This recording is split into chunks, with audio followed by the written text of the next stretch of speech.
সঙ্গী বলতে একটা ভাঙা সাইকেল, সেটা নিয়ে ঘুরে ঘুরে দুধ বিক্রি করতেন। সেখান থেকেই দাঁড় করান বিশাল আর্থিক সাম্রাজ্য।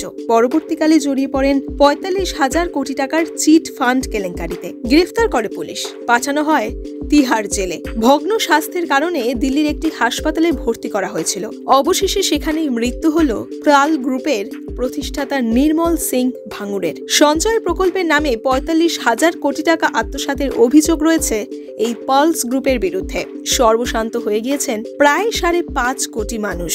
এদের মধ্যে মাত্র ২১ লাখ বিনিয়োগকারী টাকা ফেরত পেয়েছেন, কিন্তু বাকি ৫.২৫ কোটি বিনিয়োগকারী এখনো সেই তিমিরেই। নির্মলের মৃত্যুর পর তারা আদৌ টাকা ফেরত পাবেন কিনা, এখন সেটাই সব থেকে বড় প্রশ্ন। পাঞ্জাবের রোপারের চমকোর গ্রামের দুধ বিক্রি করতেন নির্মল সিং ভাঙ্গু। ভাঙা সাইকেলে দুধের বড় জার নিয়ে ঘুরতেন বাড়ি বাড়ি, কিন্তু বড় কিছু করার ইচ্ছে ছিল বরাবরই। ১৯৭০ সালে চলে আসেন কলকাতায়। তখন থেকেই শুরু করেন পিয়ারলেস কোম্পানিতে তার কাজ।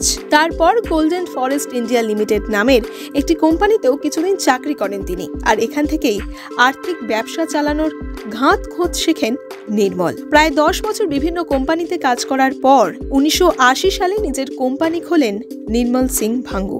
নাম দেন পালস গোল্ড ফরেস্ট লিমিটেড। বিনিয়োগকারীদের উচ্চ রিটার্ন দেওয়ার প্রতিশ্রুতি দিয়ে ফেদে বসেন চিট ফান্ডের ব্যবসা। আর ব্যবসা দ্রুত বাড়তেও থাকে। কিন্তু ২০১৩ থেকে ২০১৪ সালে সামনে আসে কেলেঙ্কারি। প্রায় ৪৫,০০০ কোটি টাকা আত্মসাতের অভিযোগ ওঠে নির্মলের বিরুদ্ধে। পালস গ্রুপের এই কেলেঙ্কারিতে ৫ কোটি বিনিয়োগকারী সর্বশান্ত হয়ে যান। ৪৫,০০০ কোটি টাকার কেলেঙ্কারি সামনে এলেও বিনিয়োগকারীদের দাবি টাকার পরিমাণ আরো অনেক বেশি। তাদের অভিযোগ ৬০,০০০ কোটি টাকা আত্মসাৎ করেছেন নির্মল। বিনিয়োগকারীদের টাকা ফেরত দিতে ২০১৫ সালে তৈরি করা হয় লোধা কমিটি। এখনো পর্যন্ত ২১ লাখ বিনিয়োগকারীর হাতে টাকা তুলে দেওয়া হয়েছে, আর ফেরতের অপেক্ষায় রয়েছেন ৫.২৫ কোটি বিনিয়োগকারীরা। বর্তমানে সেবির তত্ত্বাবধানে বিনিয়োগকারীদের রিফান্ড দেওয়া হচ্ছে বলেও জানা গিয়েছে।